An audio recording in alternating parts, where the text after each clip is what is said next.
बहुत समय पहले की बात है। हिमगिरी राज्य में एक पराक्रमी राजा वीरभद्र राज करता था। उसका राज्य समृद्ध था, लेकिन एक समस्या ने उसे बेचैन कर रखा था। राज्य के सारे कुएं धीरे धीरे सूखते जा रहे थे। बारिश होती थी, नदियां बहती थीं, पर कुएं सूखते ही जा रहे थे। राजा ने ब्राह्मणों, पंडितों और जल विशेषज्ञों को बुलाया, पर कोई हल नहीं निकल सका। एक दिन एक वृद्ध साधु नगर में आए। उनके चेहरे पर तेज था और आंखों में शांति।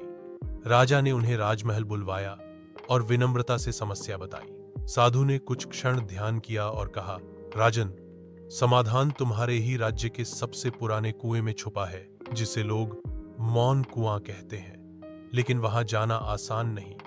वहां केवल वही जा सकता है जो सत्य बोलता हो और लोभ, मोह से मुक्त हो।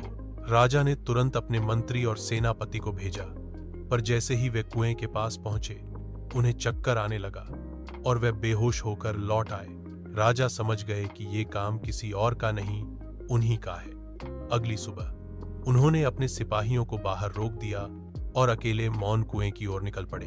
कुएं के पास पहुंचते ही अजीब सी शांति और हवा का बहाव महसूस हुआ। कुएं के पास एक शिला पर कुछ लिखा था, यदि तुम जल चाहते हो तो अपने भीतर झांको। क्या तुम योग्य हो? राजा ने अपनी आंखें बंद की। उन्हें अपने अतीत के कुछ कठोर निर्णय याद आए। युद्ध, दंड, कर वसूली। उन्होंने सच्चे मन से क्षमा मांगी और प्रजा के लिए निस्वार्थ सेवा का संकल्प लिया। जैसे ही उन्होंने आंखें खोली, कुएं से पानी की आवाज आई। शीतल जल ऊपर आ गया और पूरे राज्य में फिर से पानी बहने लगा। राजा लौटे, लेकिन बदले हुए इंसान के रूप में। अब वे सिर्फ शासक नहीं, एक जनसेवक बन गए थे। राज्य फिर से हरा भरा हो गया और लोग कहते हैं कि मौन कुआं आज भी वहां है, लेकिन वह केवल उन्हीं के लिए खुलता है जो सच्चे और विनम्र हों।